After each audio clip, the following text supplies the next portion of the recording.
Good evening दोस्तों। आज जिस टॉपिक पर बात करेंगे वो स्पीकिंग फ्रैंकली आधा डिक्शनरी के दो मीनिंग्स में से उठाया है। एक्चुअली पुराना टर्म मेरे दिमाग में था क्योंकि ये जो एक्सपेक्टेड आउटकम है, यहाँ पर एक्सपेक्टेड आउटकम वो पीएचडी के दौरान भी सिनॉप्सिस जब सबमिट की थी उस समय भी मेरे दिमाग में था। काम शुरू करते हैं, उसका आउटकम क्या हुआ, क्या एक्सपेक्ट करते हैं, एक्सपेक्टेड आउटकम, तो वो जॉब में भी होता है। So I have titled it task handling with healthy spirit.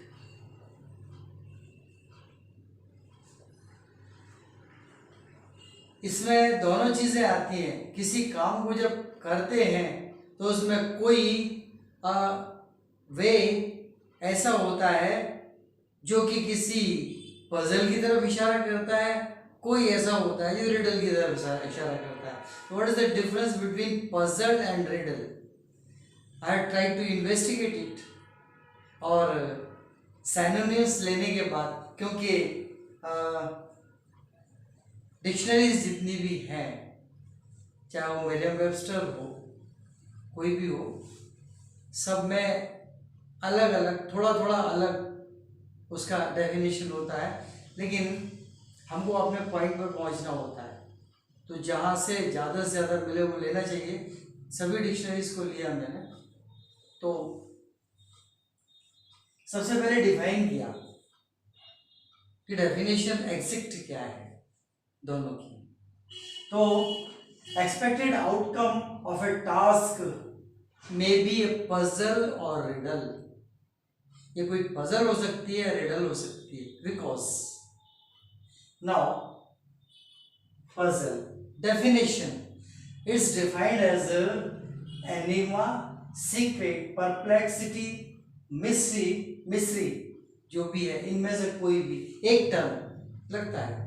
And that's why only hence is a suspense. ये एक रहस्य होता है and finally results in revealance.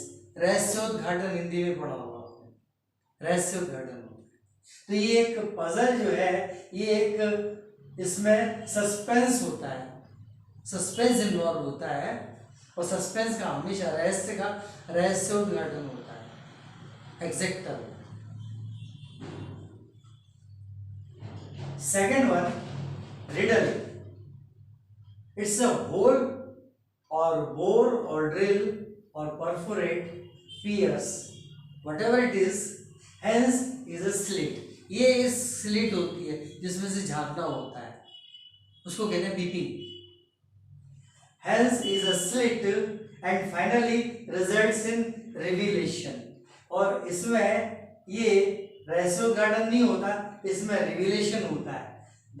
पहेली जो है उसका हल होता है, पहेली का हल होता है, और यहाँ रहस्य का रहस्योद्घाटन होता है। दोनों में फर्क है। सो रहस्योद्घाटन के लिए कहते हैं relevance. Okay, finally results in relevance and this relevance is solution. Actually it had to be solution.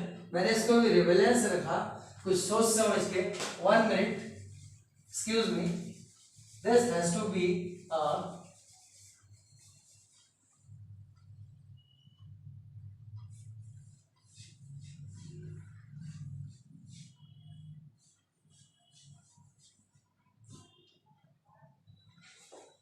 solution, that is investigation, चित्रान्वेषण। इसमें चित्रान्वेषण होता है क्योंकि दरार है। अच्छा हुआ एक टर्म जो मैं पहले रिविलेशन ही लिखा था जानबूझकर, दोनों में एक ही रिविलेंस। क्यों? क्योंकि दोनों में अल्टीमेटली वही पहुंचता है मामला, लेकिन ये थोड़ा अलग होता है, इसका प्रोसेस अलग होता है, मोड अलग होता है, modus operandi. What is the mode here in puzzle?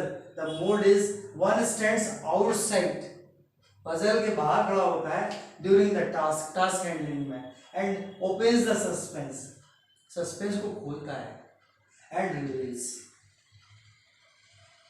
यहाँ क्या होता है रिडल में, वन पीप्स इन, झांक के देखता है दरार से, देन सर्चेस द पाथ, रास्ते को खोजता है, देन एंटर्स इन, और ये इससे इसमें फर्क है कि ये अंदर जाता है, और अंदर जाने के बाद सॉल्व्स द रिडल, रिडल्स को सॉल्व कर देता है। पजल और रिडल में ये फर्क है, पजल में रहस्योद्घाटन होता है, रहस्य क्या है, बाहर ही खड़ा रहता है, पूरे मैटर से एक पॉइंट पकड़ के, वो पॉइंट जो है सस्पेंस होता है, उसको खोलकर रहस्योद्घाटन कर देता है। और ये उसमें कहीं कोई जगह होती है, आपने कई गेम ऐसे देखे होंगे जिनमें एक बॉक्स बना है, उसमें एक जगह है, वहां से आपको कर्सर कंप्यूटर पे है, एक हमारे टाइम में एक गेम हुआ करता था डिगर, वो एक पॉइंट से घुसना है, अंदर घुसता जाता है, डिगिंग करता चला जाता है, एंटर होता है वो।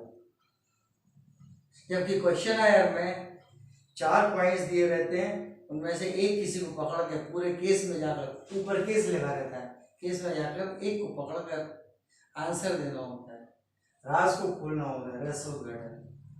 So this is the difference between puzzle and riddle. Here what happens? One peeps in, पहले झांकता है, then searches the path, इसके बाद रास्ता ढूंढता है, then enters in, और उस रास्ते में घुसता है, and ultimately solves the riddle. यहाँ riddle solve होती है या puzzle reveal होती है, puzzle reveal होती है, puzzle reveal होती है, रिडल सॉल्व होती है। पजल में सस्पेंस होता है, तो रिडल में स्लिट होती है। There is a difference. ये यहाँ पर है opens the suspense, stands outside during, so ये इधर सस्पेंस होता है और इधर स्लिट होती है। सस्पेंस के लिए आदमी को बाहर ही खड़े रहना पड़ेगा, अंदर नहीं घुसेगा। स्लिट जहाँ होगी, रिडल जहाँ होगा, वहां अंदर घुस जाएगा, अंदर घुस के ही निकालेगा, खुद होके इन्वॉल्व होके सॉल्यूशन बाहर निकाल के लाएगा। So that is solved and this is revealed. Puzzle is revealed and riddle is solved. And lastly, so don't be confused. If at all you handle some problem like a puzzle or a riddle, identify it, then and there. Either you ought to stand outside and find the relevance, what is it, find the suspense, where is the suspense, find it. Or if it's a riddle, there might be a slit, you just enter it, not physically, psychologically enter in it, then peeping करके enter in it, searches the path, peeps in, पहले झाँको, फिर search the path, रास्ता ढूंढो, then enter, फिर इसमें जाओ और जाकर बाहर निकाल के रिडल सॉल्व करके ले आओ। सिर्फ इतना ही है, कुछ नहीं है। दोनों ही साइकोलॉजिकल हैंडलिंग है, दिमाग से हैंडल की जाएंगी। कोई वो अली बाबा 40 चोर वाली गुफा तो है नहीं कि खुल जा सिम करके खुद को अंदर जाना है, या फिर बाहर से पजल हो तो बाहर से खड़े होकर देखना अभी कौन अंदर गया, क्या निकाल के लाया, वैसा कुछ नहीं है। यहाँ से अंदर अगर घुस गया उसमें साइकोलॉजिकली, मेंटली, तो मतलब ये है कि वो अंदर जाके फिजिकली अंदर गया, ये मान के चलिए निकाल के ले आया। सो डोंट बी कंफ्यूज्ड, दोनों में से किसी में कंफ्यूज मत होइए। एक में सस्पेंस होगा तो दूसरे में स्लेट होगी, एक को रिवील करना है तो दूसरे में सॉल्यूशन करना है। इसको सिर्फ कह देना है, उसको सॉल्व करना है, दैट्स ऑल। इससे ज़्यादा क्या कहूँगा इसमें। और वही पिछली बार की तरह एक रिक्वेस्ट, पसंद आया तो लाइक करें, शेयर करें, और सब्सक्राइब नहीं अगर कर सके तो करके पुराने वाले भी देखिए, ये भी देखिए, और आपके कमेंट्स जो मिलेंगे उससे मुझे पता लगेगा कि मुझे क्या और करना है, आगे किस चीज़ में कहाँ मिस्टेक की है, और आगे भी,